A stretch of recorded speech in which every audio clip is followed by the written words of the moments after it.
Hello मित्रों, नमस्कार। मैं ऋषभ कुमार। आप सभी का हमारे यूट्यूब चैनल हेलो एजुकेटर्स पे हार्दिक स्वागत है। जैसा कि हम साइकोलॉजी पढ़ रहे हैं, साइकोलॉजी में हमारी इंटेलिजेंस की थ्योरियाँ चल रही हैं। उसी सीरीज में आज ये हमारा चौथा वीडियो है। अगर आप लोगों ने इंटेलिजेंस का वीडियो नहीं देखे हैं तो आप डिस्क्रिप्शन बॉक्स में जाके देख सकते हैं, और उसमें 3 से 4 थ्योरियाँ हमने भी कवर कर ली हैं। ठीक है, वो भी आप देख सकते हैं, वहाँ पे आपको लिंक मिल जाएगा। यदि आप चैनल पे पहली बार आए हैं तो वीडियो को अंत तक देखें। वीडियो अच्छा लगे तो लाइक करें, कमेंट बॉक्स में कमेंट करें, चैनल को सब्सक्राइब करें और बेल आइकॉन भी प्रेस कर लें ताकि आपको नए वीडियो का नोटिफिकेशन आसानी से प्राप्त हो सके। आज हम इंटेलिजेंस के थ्योरी में एक नई थ्योरी पढ़ने वाले हैं। ठीक है, इस थ्योरी का नाम है कैटल एवं हॉर्न थ्योरी ऑफ इंटेलिजेंस, अर्थात कैटल एवं हॉर्न का बुद्धि सिद्धांत। तो इसको हम आज अच्छे से जानेंगे और इन्होंने क्या क्या बात कही है, क्या क्या अपनी थ्योरी में बताया है, इन सब चीज़ें पे आज हम चर्चा करेंगे। इससे पहले हम लोगों ने स्पीयरमैन का सिद्धांत पढ़ा था। यदि आप लोगों ने वो नहीं देखा है तो उसका लिंक डिस्क्रिप्शन बॉक्स में मिल जाएगा, वहाँ से देख सकते हैं।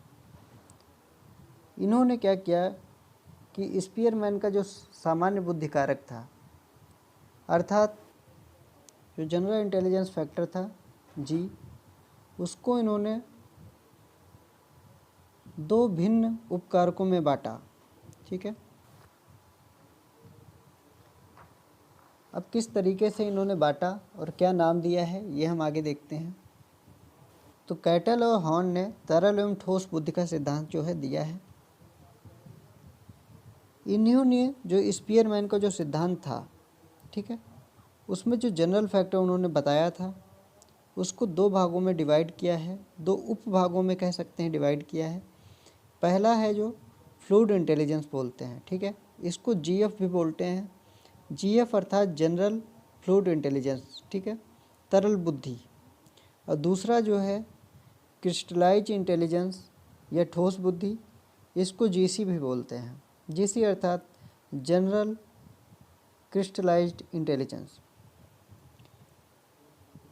और पूरे थ्योरी को अगर देखा जाए तो इसे जीसीजीएफ मॉडल भी कहते हैं।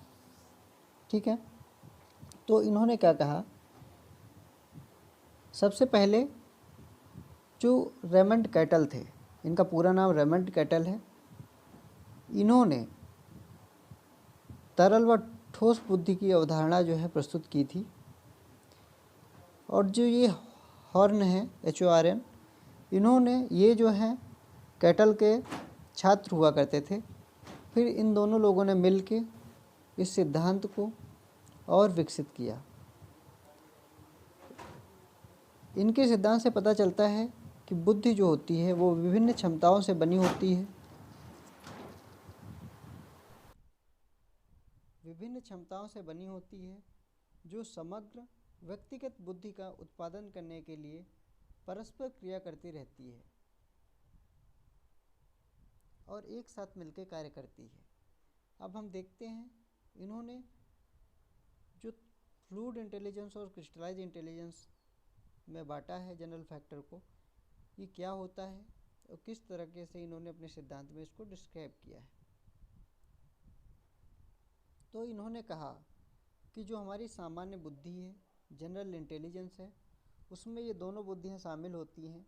अर्थात हम किसी चीज़ को पढ़ते हैं, हम सोचते हैं, हम कोई पजल हल करते हैं, सॉल्व करते हैं, ठीक है, हम कोई रीजनिंग के क्वेश्चन करते हैं या फिर कोई बुक पढ़ते हैं, ठीक है, तो ये सारी चीज़ें इसमें आ जाती हैं। यहाँ पर लिखा हुआ भी है, हमारी सामान्य बुद्धि जो हमें सीखने और याद करने में सक्षम बनाती है। ठीक है, इसमें जो है तरल बुद्धि और क्रिस्टलीय बुद्धि दोनों जो है शामिल होते हैं। मैंने यहाँ पे इंग्लिश हिंदी दोनों में जो है मैटर प्रोवाइड करवाया है, तो आप लोग जो है यदि हिंदी में देखना चाहते हैं तो आराम से देख सकते हैं, कोई दिक्कत नहीं होगी। अब चलिए हम आगे चलते हैं, देखते हैं कि तरल बुद्धि क्या होती है या फिर फ्लूइड इंटेलिजेंस क्या है। जो तरल बुद्धि है, तरल बुद्धि को समझने के लिए सिर्फ आप ये डिफिनेशंस पढ़ लीजिए, इतने में समझ आ जाएगा। लिखा हुआ है कि जो तरल बुद्धि है या द्रव बुद्धि है, ये पिछले अनुभव और संचित ज्ञान पर भरोसा किए बिना नई समस्याओं को हल करने के लिए तेज़ी से सोचने और लचीले ढंग से तर्क करने की क्षमता है। अर्थात कहना ये चाहता है कि जो तरल बुद्धि होती है या फ्लूइड इंटेलिजेंस है, वो हमारे पूर्व अनुभव पर निर्भर नहीं करता है। ये जो हमारे पास पहले से नॉलेज है, ज्ञान है, एक्सपीरियंस है किसी चीज़ का, तो ये उस पर निर्भर नहीं करता। उस पर निर्भर नहीं करता का मतलब ये है कि मान लीजिए हमारा घर यहाँ पर है, ठीक है, और हम यहाँ पे हैं। अगर हमें पता है कि ये एक जो है रास्ता हमारे घर के लिए जाता है, ठीक है, लेकिन फ्लूइड इंटेलिजेंस कहता है कि जो हमारे पास पहले से नॉलेज है, पहले से एक्सपीरियंस है, उसको छोड़ के जो हम नए तरीके से सोचते समझते हैं, वो क्षमता क्या होती है? वो क्षमता फ्लूइड इंटेलिजेंस होती है। तो अर्थात हमें घर पहुंचना है, लेकिन इस वाले वे से नहीं पहुंचना है, तो हम क्या करेंगे कि दूसरा रास्ता अपनाएंगे और घूमते फिरते किसी दूसरे गांव से होते हुए अपने गांव पहुंचेंगे, ठीक है, इसी बहाने टहल भी लेंगे। तो फ्लूइड इंटेलिजेंस जो है वो इसे ही बोलते हैं कि मतलब हम कोई नई चीज़ खोजते हैं बिना पुरानी चीज़ को याद किए, बिना उनका जो है पुरानी चीज़ का बिना उपयोग किए, ठीक है।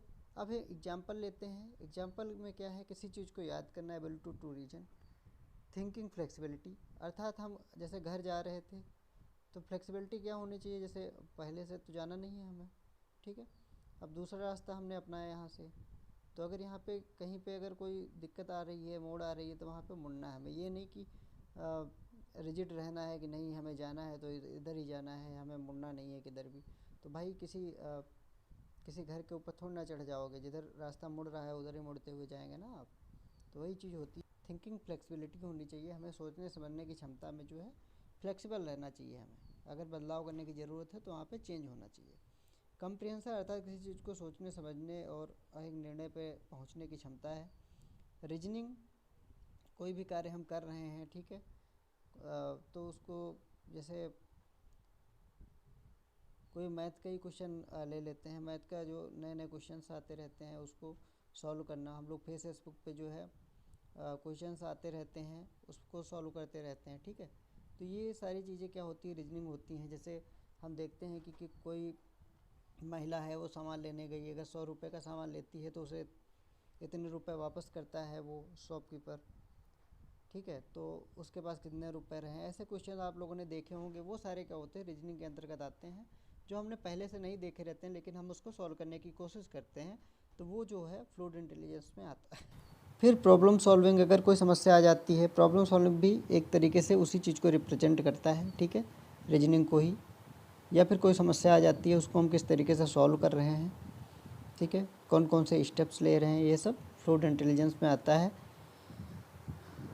जैसे हम देखते हैं कि कोई बच्चा होता है, वो अगर यहाँ पे गर्म एक कप में गर्म चाय रखी हुई है, तो बच्चे को नहीं पता रहता है कि ये गर्म है, इससे जल जाएंगे, लेकिन वो क्या करता है, इसको टच करता है, ठीक है, जब टच करता है जल जाता है, जिससे एक अनुभव प्राप्त करता है। तो वो क्या होता है, फ्लूइड इंटेलिजेंस। अर्थात जहाँ पर बिना एक्सपीरियंस है, उसको नहीं पता था कि वो छुएगा तो जल जाएगा, लेकिन अब उसको एक्सपीरियंस हो गया उस चीज़ का, ठीक है। तो जब एक्सपीरियंस से पहले की हम जब बात कर लेते हैं तो वो फ्लूइड इंटेलिजेंस आ जाता है, द्रव बुद्धि उसको बोलते हैं। अर्थात एक्सपीरियंस से, अनुभव से पहले जो हमारी थिंकिंग है, जो हमारा कंप्रिहेंशन है, जो हमारी रीजनिंग जो होती है माइंड में, प्रॉब्लम सॉल्विंग का जो तरीका है, जो पजल सॉल्व करने का तरीका है, ठीक है, ये सारी चीज़ें जो है द्रव बुद्धि में आती हैं। Constructing studies to deal with new problems, नए समस्या को समाधान के लिए हम कौन कौन सी रणनीति बनाते हैं, ये सारी चीज़ें हमें फ्लूइड इंटेलिजेंस में आ जाती हैं। ठीक है, तो ऐसा है, आपको समझ आ गया होगा। अब हम आगे चलते हैं। इसका मेन यही है कि कोई अनुभव से पहले, ठीक है, कोई एक्सपीरियंस से पहले का जो हम सोचते विचारते हैं वही जो हमारी ये द्रव बुद्धि कहलाती है।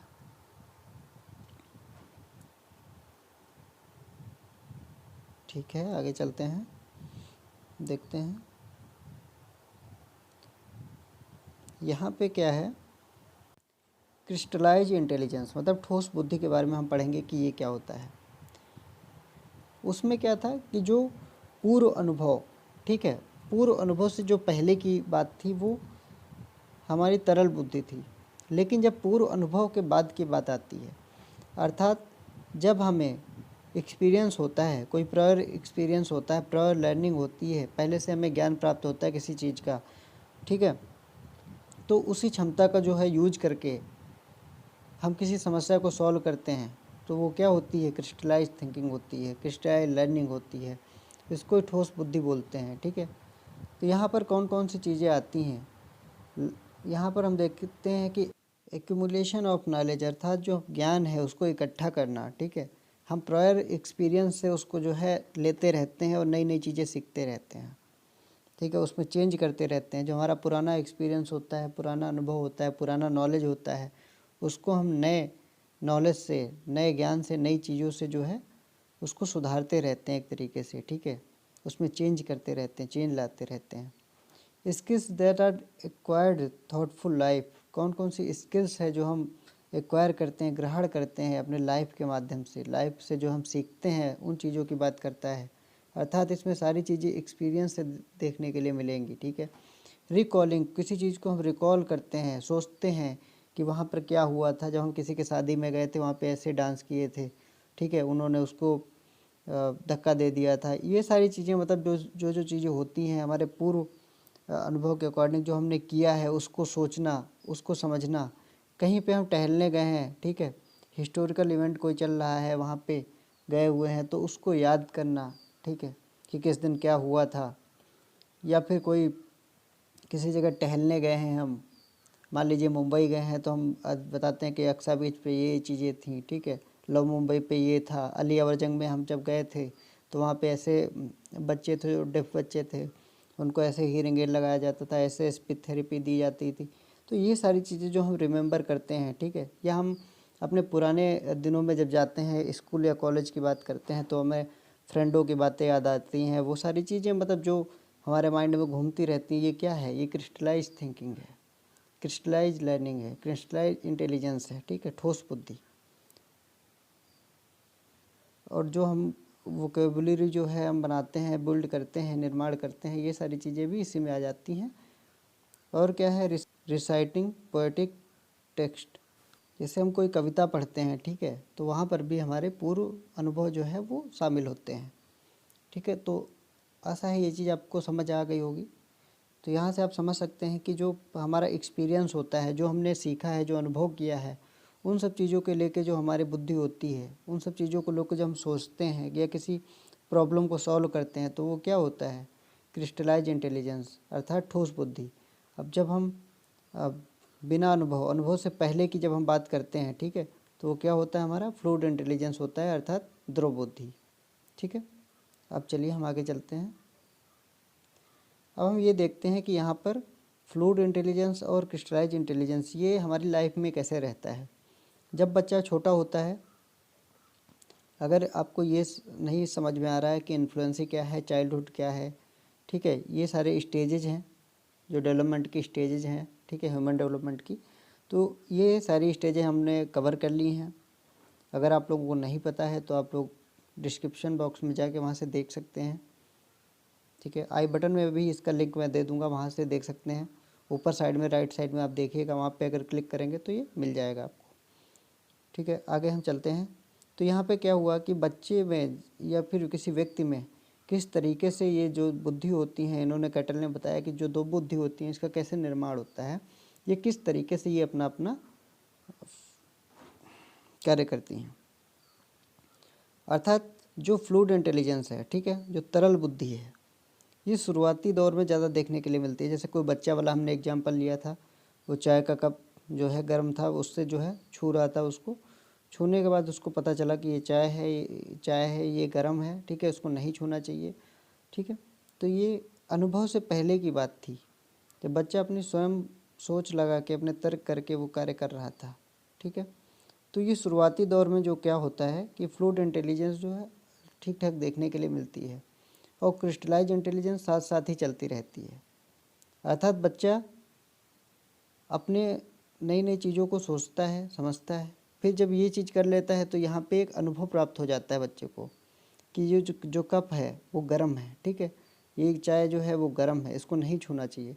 तो ये नहीं छूना चाहिए क्या आ गया, मतलब क्रिस्टलाइज इंटेलिजेंस हो गया। अर्थात उसको नॉलेज हो गया, उसके पास एक स्किल्स हो गई, ठीक है। अब वो समझ गया है कि अगर कप में चाय है तो नहीं छूना चाहिए, तो वो दोबारा ऐसा कार्य नहीं करता है। तो ये दोनों चीज़ें साथ साथ में शुरुआती दौर में चलती हैं, लेकिन बाद में क्या होता है, जब हमारे पास एक्सपीरियंस हो जाता है चाइल्डहुड की अवस्था के बाद, ठीक है, तो यहाँ तक तो साथ साथ चलती हैं। इसके बाद जो आता है यंग एडल्टहुड में आ जाते हैं हम लोग, तो वहाँ से जो है फ्लूइड इंटेलिजेंस जो है वो घटने लगता है, अर्थात इसकी कम ज़रूरत पड़ती है। फिर आगे जब है हम क्रिस्टलाइज इंटेलिजेंस पे जो है ज़्यादा जो फ्लूइड इंटेलिजेंस जो रहता है ये हमारा फिक्स्ड होता है, ठीक है, ये बढ़ता नहीं है। और जो क्रिस्टलाइज इंटेलिजेंस है ये उम्र के साथ जो है बढ़ता रहता है, जैसे कि इस फिगर में देख सकते हैं, ठीक है, ठीक है। तो आशा है आप लोगों को ये चीज़ समझ आ गई होगी। एक बार फिर से कवर कर लेते हैं इसको जल्दी से।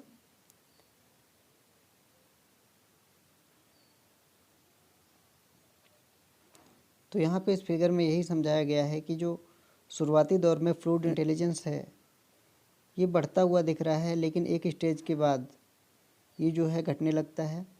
फिर क्रिस्टलाइज इंटेलिजेंस हो बढ़ता रहता है, अर्थात हम नई नई चीज़ें सीखते रहते हैं, ठीक है, और वो उनके सीखने के पहले हमारे प्रायर एक्सपीरियंस जो है, पूर्व अनुभव जो है वो बहुत कार्य करते रहते हैं। इसलिए जो है क्रिस्टलाइज इंटेलिजेंस जो है बढ़ता है और फ्लूइड इंटेलिजेंस जो है वो घटता जाता है, ये कम होता जाता है। ये फिक्स्ड होता है, ठीक है, और इसको जो है वो बढ़ाया जा सकता है और बढ़ते भी हैं ये, ठीक है। तो हम आगे चलते हैं। आशा है आपको समझ में आ गया होगा। यदि टॉपिक आपको अच्छा लगा है, समझ में आ गया है, तो वीडियो को लाइक करिएगा, शेयर करिएगा, फॉलो करिएगा। कमेंट बॉक्स में कमेंट करके बिल्कुल बताएं कि वीडियो कैसा लगा है, और बेल आइकॉन प्रेस करिएगा ताकि आपको नोटिफिकेशन मिल सके। फेसबुक पर भी आप हमें मिल सकते हैं, हेलो एजुकेटर्स नाम से सर्च करिएगा, हमारा चैनल है, वहाँ पर आपको वीडियो डेली प्रोवाइड हो जाएगा। और हमारे टेलीग्राम चैनल से जुड़ें, यहाँ पर जो है डेली किसी भी एग्ज़ाम से संबंधित या टीचिंग एग्ज़ाम से संबंधित सारी यहाँ पे डिटेल दी जाती है, ठीक है, या डीएड हो या बीएड हो या एमएड हो, कि कोई भी टीचिंग एग्ज़ाम हो गया, DSSP है, रीट है, ठीक है, सारी यहाँ पे जो है इन्फॉर्मेशन आपको मिलेगी। तो ठीक है, मिलते हैं हम नेक्स्ट वीडियो में। धन्यवाद।